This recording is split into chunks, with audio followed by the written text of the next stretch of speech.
3 de junho de 2020. Boa noite. Agradeço a você que dispensa algum tempo para escutar mensagem no grupo Temas que Agregam.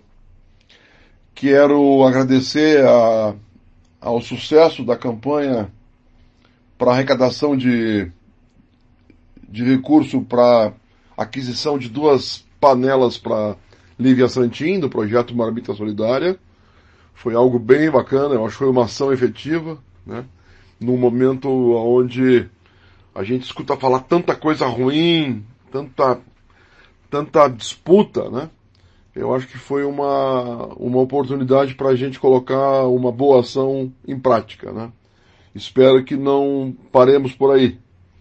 O grupo está aberto a sugestões, a opções, viu? Então, use esse espaço também para coisas desta natureza. A mensagem de hoje é protagonizada pelo Alan Costa. O Alan é um profissional de bastante sucesso, de bastante visibilidade no mundo corporativo. Ele é palestrante há algum tempo. E eu o convidei para participar aqui do grupo, quando nós fundamos o grupo. E ele gentilmente mandou uma mensagem falando dos afazeres, de quanto é atribulado, enfim. E eu compreendi perfeitamente porque o Alan é realmente uma pessoa altamente engajada, envolvida, né? Comprometida com uma série de projetos, né? E ele não entra em projetos pela metade, ele entra de cabeça, né? E hoje à tarde ele publicou um vídeo no LinkedIn que eu acho bastante oportuno. Ele relata bastante situações pessoais. É um vídeo relativamente longo e ao final ele inclusive registra esse fato, né? Mas o relato do Alan, ele é repleto de ensinamentos, repleto de, não digo lições, mas exemplos de como é possível essa reinvenção, né? Nós estamos passando por um momento onde muitos de nós estamos aí com essa interrogação na mente, e o Alan, de forma muito serena, de forma muito positiva, de forma muito clara, catedrática, acadêmica, né? Ele fala de forma inspiradora, né? Então acho que essa mensagem de hoje ela é importante. Eu pedi licença ao Alan de partilhar essa mensagem. Ele concordou, me informou os dados para eu colocar no vídeo e ainda me mandou o vídeo em alta definição, quer dizer, além de ter baixado o LinkedIn, enfim, que com toda a dificuldade, né? Ele gentilmente ele disponibilizou o vídeo em alta definição e é o que você vai ver logo na sequência. Então, queria agradecer ao Alan por mais essa ajuda. E por que mais essa ajuda? Porque o Alan tem sido um dos parceiros aí que eu tenho levado em sala de aula em forma de vídeo com os aprendizados da vida, né? No curso de formação de CFO lá na Positivo, onde eu sou professor, o Alan também gravou um vídeo a meu pedido, e esse vídeo é passado para a turma com a visão do presidente de uma empresa em relação ao CFO, né? Quanto mais passa o tempo, mais denso ele fica e mais interessante, né, as abordagens do Alan. Então, estou fazendo esse destaque para que você preste atenção, despenda mais um pouquinho de tempo, porque vale a pena. Um grande abraço e aquele recado de sempre, que é sempre atual. Esse material foi feito com muito amor para você. Aproveite. E aí pessoal, tudo bem? Alan Costa aqui falando. Esse vídeo não tem produção nenhuma, como você pode perceber. Eu estou com cara de quem acabou de acordar, acabei de voltar da corrida matinal. E durante a corrida lá, enfim, é sempre um período bacana de reflexão. E eu pensei comigo mesmo que em função de tudo que a gente está vivendo nesse momento, provavelmente muitas pessoas estão pensando o que é que vai ser agora, né? Como é que eu pessoalmente vou me reinventar, como é que eu vou me adaptar a esse novo normal que está todo mundo falando, enfim. E eu fiquei imaginando se eu poderia ajudar de alguma maneira, com algum conceito, com alguma ideia, e eu resolvi gravar esse vídeo que eu estou gravando agora para compartilhar algumas ideias com você a respeito de reinvenção pessoal, a respeito de como você pode começar ou recomeçar a sua vida profissional diante de tudo que aconteceu, para aproveitar de maneira melhor aquilo que está por vir. E eu resolvi gravar esse vídeo basicamente porque quando eu refleti agora nessa corrida aí sobre a minha vida profissional mais recente, eu sou um caso de reinvenção constante, né? Provavelmente você conhece um pedaço da história, se não conhece, eu vou fazer a história longa curta, mas eu em vários momentos da minha vida acabei passando por esse processo de ruptura e de reinvenção. Eu tinha uma carreira sólida, consistente, numa instituição que é o Sebrae, que você provavelmente conhece. Passei lá 20 anos, 7 anos como diretor superintendente e estava no auge daquilo que eu podia esperar para a minha carreira como dirigente de Sebrae. Há 7 anos atrás eu resolvi que estava na hora de gerar uma ruptura, basicamente porque eu sentia que não estava mais progredindo, não estava mais evoluindo. Eu podia estar lá até hoje, tranquilo, com o meu salário super bacana, com a minha estrutura, até porque historicamente a gente sabe que não importa se você gere um resultado excepcional ou se você gere um resultado medíocre, você dificilmente é demitido do posto de diretor do Sebrae, pelo menos aqui no Paraná. E eu podia estar lá até hoje, mas achei que estava na hora de sair. De lá eu fui para uma nova carreira, uma carreira de diretor-presidente de uma empresa do segmento financeiro com um salário milionário, e pedi demissão desse emprego de novo, né?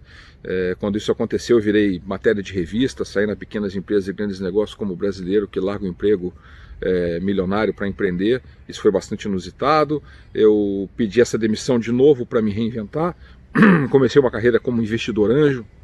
Criei um grupo de investidores anjos chamado Curitiba Angels aqui em Curitiba, passei a fazer parte de outro grupo de investidores anjos em São Paulo, Harvard Angels, investi em várias startups, criei negócios que não deram certo, que quebraram, comecei dando muita cabeçada até me encontrar como palestrante, uma carreira que começou em 2014.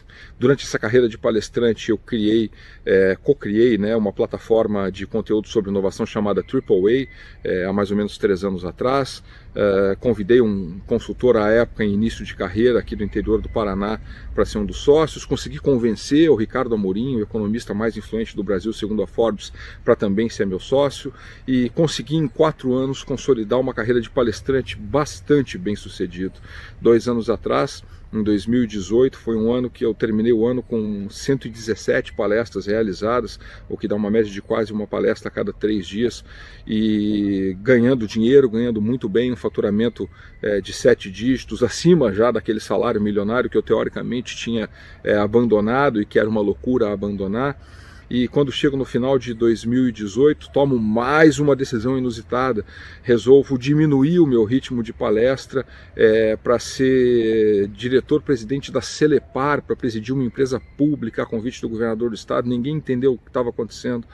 E aí eu vou lá, assumo a presidência dessa empresa, planto sementes que hoje estão dando muitos frutos na área de inovação no estado, no próprio perfil de posicionamento da companhia Celepar, e depois de 8 meses eu peço demissão, me afasto desse cargo e me torno diretor de inovação e sócio, a convite de amigos, muito mais do que sócios e colegas de profissão, são amigos meus, numa empresa, na maior empresa do Brasil de cibersegurança, SH Tecnologia, posição em que eu me encontro hoje, onde eu quero permanecer por muito tempo. E analisando toda essa história de reinvenções, rupturas, reinvenções, o que eu percebo é que tem algumas lições importantes para tirar dessa história. Em primeiro lugar, todas essas escolhas foram motivadas por aspectos muito concretos que, na minha opinião, eram mais importantes do que meramente o aparente sucesso profissional que eu estava tendo até então. Quando eu pedi demissão do Sebrae, eu sentia que eu precisava continuar crescendo, coisa que não estava acontecendo. Quando eu pedi demissão daquele emprego milionário da presidência da empresa de cartões e do segmento financeiro, eu o fiz porque senti que eu precisava desenvolver habilidades e características e competências em um outro segmento, eu precisava empreender, eu precisava ter coerência com o meu discurso de tantos anos no Sebrae. Eu dei muita cabeçada, como eu já disse, fui ao fundo do poço mesmo, síndrome de burnout, coisas do tipo, até que me encontrei como palestrante. E aí, quando eu chego no auge da carreira de palestrante, me resolvo que não é exatamente só aquilo que eu quero fazer. Por que eu fiz isso? É simples. Em primeiro lugar, porque eu percebi que eu estava perdendo um pouco da coerência, algo que eu tenho falado com tanta ênfase todas as vezes que me manifesto. Eu não acredito em palestrante, em consultor que ensina aquilo que não viveu. Eu acredito em palestrante, em consultor que ajuda as pessoas a chegarem a lugares onde eles próprios já estiveram. E eu, trabalhando só como palestrante, estava perdendo o contato com esse mundo real das empresas, que tinha sido a minha realidade por tanto tempo. E aí eu percebi que meu discurso começou a ficar vazio. Além disso, todo mundo sonha, né? Todo mundo não, mas muita gente sonha com uma carreira de palestrante bem-sucedido, etc. e tal. E essa carreira realmente ela é fantástica, ela permite a você ganhar muito dinheiro, ela permite a você ser reconhecido por aquilo que você faz, pelo conteúdo que você entrega, mas tem alguns problemas. Em primeiro lugar, eu percebi que eu passava a maior parte da minha vida viajando por lugares que eu não conhecia, e até certo ponto isso é muito bom, mas de certo ponto para frente isso passa a ser um problema. Eu praticamente não vi meu primeiro filho crescer, o Luca, porque eu estava sempre viajando, correndo atrás da carreira. E eu percebi que eu estava começando a repetir esse mesmo problema com a Mariana, minha filha mais nova. E, portanto, não fazia sentido continuar da forma como eu estava. Um outro aspecto que eu percebi também foi que essa carreira de palestrante é uma carreira que movimenta egos. Você começa, em determinado momento, a correr o risco de se achar muito melhor do que na verdade você é. Porque você está no palco, você está falando e motivando e compartilhando coisas com várias pessoas que muitas vezes, se você for um bom palestrante, se você passar um conteúdo de relevância, gostam daquilo que você faz. E isso traz um risco muito grande de que você deixe o seu ego crescer muito além daquilo que seria razoável. Eu vi isso acontecer com pessoas muito próximas de mim e eu não queria definitivamente cair nessa armadilha do ego. Eu precisava baixar um pouco a minha bola e voltar um pouco para o mundo da realidade. E por isso eu voltei a ser executivo, fazendo a escolha de reduzir a quantidade, o volume de palestras, sem jamais parar, porque eu acho que isso é parte do meu propósito. Isso é uma atividade que eu acredito fazer bem, eu acredito conseguir compartilhar com as pessoas conteúdo que seja relevante, e eu jamais na minha vida quero parar com essa atividade, mas achei que fazia sentido diminuir o ritmo. E aí eu peço de novo, depois que começo na Celepar, crio todo um movimento de inovação, crio um planejamento, uma estrutura, um framework dentro do qual a companhia pode trabalhar, e mais uma vez saio da Celepar para assumir o desafio de me jogar num setor completamente novo, um setor que não tem absolutamente nada a ver comigo, um setor de cibersegurança do qual eu não entendia nada, e eu me jogo nessa história para ser diretor de inovação da empresa, diretor de alianças da empresa, para ser sócio da empresa, e tenho que começar tudo de novo, tenho que conquistar meu espaço de novo, tenho que remar mais uma vez para chegar a um lugar em que eu consiga mostrar o meu valor de alguma forma, em termos do meu conhecimento, em termos daquilo que eu sou capaz de produzir, daquilo que eu sou capaz de entregar. E aí a gente chega no meio da pandemia, né? E quando a gente chega no meio da pandemia, aliás, eu esqueci de comentar, quando eu entrei para a ISH, eu já tinha diminuído o meu ritmo de palestras no ano passado, e antes de começar a pandemia eu já tinha decidido que nesse ano de 2020 eu não faria mais do que 60 palestras no ano, o que pode parecer muito, mas para quem vinha de 117 em 2 anos atrás, isso é praticamente a metade, abrindo mão de dinheiro, abrindo mão de receita, em prol das coisas que eu comentei anteriormente, de estar mais perto da minha família, de ter tempo de mais qualidade para mim, para os meus amigos, para os meus relacionamentos sociais, e equilibrar as coisas, conseguir levar conteúdo de qualidade, equilibrando as coisas. E aí chega o coronavírus. E vejam só que coisa interessante, né? O coronavírus, por certo aspecto, me ajudou em vários aspectos, porque num mundo em que eu decido que quero viajar um pouco menos a serviço das minhas palestras, eu entro num mundo em que as palestras e os conteúdos passam a ser distribuídos de forma online, ou seja, eu já não preciso mais, em muitas circunstâncias, viajar para fazer as palestras. Eu tenho vendido palestras, lives para várias instituições, para várias empresas, podendo fazer essas coisas de dentro da minha casa ou de dentro do meu escritório, sem ter que viajar e todo o desgaste de aeroporto, viagens, etc. E aí algumas pessoas olham e pensam, caramba, que sorte, né? Isso foi um golpe de sorte, chegar a esse movimento e poder contribuir então com esse movimento de redução do número de palestras presenciais e tal.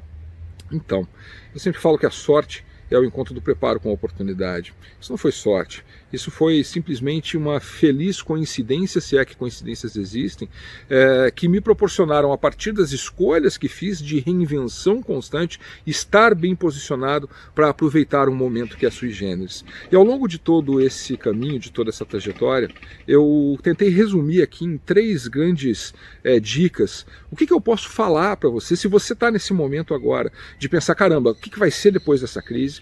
O que vai ser agora? A gente já está começando a voltar, a vida está começando a voltar ao normal, ainda com todo o cuidado do mundo. Eu estou sem máscara aqui porque eu estou no meio do condomínio onde moro, no meio do mato, não tem ninguém perto de mim para fazer a minha corrida na rua. Eu estava de máscara, claro, a gente tem que continuar se preocupando com isso. Mas o que eu poderia te dizer, né? O que eu posso compartilhar contigo em termos de coisas que podem ficar aí na tua cabeça, que de alguma maneira possam te ajudar nesse processo de reinvenção pessoal e profissional para começar um novo processo de desenvolvimento, para fazer um restart com a reabertura da economia e com o que está por vir. Eu quero compartilhar com você 3 coisas. A primeira delas, coloque-se sempre, empurre-se sempre, obrigue-se sempre para uma posição em que você seja desafiado ou desafiada.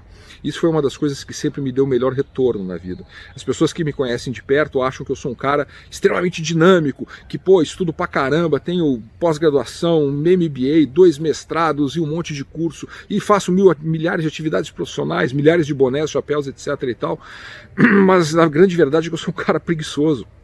E é por isso que eu me empurro o tempo todo para me colocar em posições que me desafiem de alguma maneira, como quando eu resolvo assumir uma posição numa empresa de cibersegurança da qual eu não conheço absolutamente nada, isso há 7, 8 meses atrás, e agora já estou sendo convidado até para falar sobre cibersegurança. A segunda coisa que eu posso te falar é que não tenha medo das decisões que te dão frio no estômago, aquela história de borboleta no estômago, aquelas decisões que as pessoas olham e não entendem. Caramba, mas por que essa pessoa tomou essa decisão? As melhores decisões da minha vida, de longe, foram aquelas que eu tomei em momentos de encruzilhada e que eu fiz as escolhas mais inusitadas, como largar um emprego estável no Sebrae, como abrir mão de um emprego milionário na empresa do setor financeiro, como aceitar a posição de diretor-presidente numa empresa pública, depois de estar com uma carreira com um faturamento de 7 dígitos, só fazendo palestras, sem ter que prestar conta para ninguém, trabalhando para mim mesmo, e depois abrindo mão da Celepar, da presidência, para assumir a posição na empresa de cibersegurança, na ESG Tecnologia. Essas decisões foram todas difíceis de serem explicadas à primeira vista, porque não foram decisões convencionais, mas acredite, são essas decisões que sempre têm o melhor resultado, que sempre têm o melhor payback, que sempre te levam para o próximo nível, para onde você quer estar. E a terceira dica que eu posso te dar para esse restart, para esse momento de reinício é o seguinte: procure sempre oportunidades de criar valor para você. O que eu quero dizer com criar valor? A gente tem uma relação muito esquisita com o dinheiro. A gente acha que o papo de propósito, do qual eu sou um defensor e no qual eu acredito, é uma coisa muito extrasensorial, que tem que ter um propósito maior. Claro que tem que ter um propósito maior, senão a gente não faz nada. O Clóvis de Barros chama isso de potência, né? A nossa potência está diretamente influenciada pelo nosso propósito, pelo tesão que a gente tem para fazer aquilo que a gente faz, e a gente não tem tesão para fazer bem feito o que precisa fazer se a gente não estiver conectado de alguma maneira a um propósito maior. Entretanto, isso não exclui a possibilidade de criar valor monetário, econômico, dinheiro, porque a sociedade em que a gente vive é uma sociedade capitalista. E essa foi outra razão pela qual eu abri mão daquela carreira de palestrante com tantas palestras. Eu percebi que eu estava me matando de trabalhar, abrindo mão de coisas que eram importantes para mim, ganhando sim dinheiro no curto prazo, mas o que eu percebia era que no longo prazo eu não estava criando valor. Por quê? Porque amanhã ou depois, quando eu me cansasse dessa atividade de palestra que é extenuante, ou quando eu simplesmente quisesse fazer outra coisa da vida, eu não tinha nada de valor que eu pudesse, por exemplo, vender. Eu quero vender a minha empresa de palestras. Vender para quem? A empresa de palestras sou eu. Eu não estava criando valor. Então, quando eu falo de criar valor, é disso que eu estou falando. E uma coisa importante é perceber que criar valor não necessariamente significa criar uma empresa para que você possa vender. Você pode perfeitamente criar valor de longo prazo para você, trabalhando como funcionário, funcionária, empregado, empregada, gestor, gestora, de empresas privadas de qualquer porte, desde que você tenha um ganho compatível com aquilo que você espera, e é lógico que para ter esse ganho você precisa se desenvolver, precisa investir em si mesmo, de modo que você possa fazer investimentos, de modo que você possa ter um plano de previdência privado suportado pela empresa, que assegure que no dia em que você cansar, no dia em que você queira fazer outra coisa, você tenha esse valor criado que assegure, que te traga segurança para o resto da sua vida, para os anos que vão se seguir, né? Ninguém quer trabalhar para sempre, e a época de criar valor é entre os 30 e os 55 anos. Se você não conseguir criar valor nessa fase, vai ser muito difícil você criar depois. Então, procure sempre oportunidades de criar valor. Eu espero que esse vídeo possa te ajudar de alguma maneira. Ele ficou um vídeo um pouco longo, de 15 minutos, mas eu tinha muito para falar. Eu espero que vale a pena você ter me ouvido esse tempo todo. Peço desculpas pela falta de produção. Você está vendo aqui de novo que eu estou sentado com o celular, não tem corte, eu falei direto o que estava aqui dentro, o que eu achei que valia a pena compartilhar. E se você achar que esse vídeo faz sentido para você, que aqui tem algum conteúdo que pode ajudar outras pessoas, compartilha amplamente aí, divulga isso. O meu intuito sempre é de alguma forma poder contribuir às pessoas que me dão o privilégio de dedicar alguns minutos do seu dia para me escutar. Um grande abraço e até a próxima.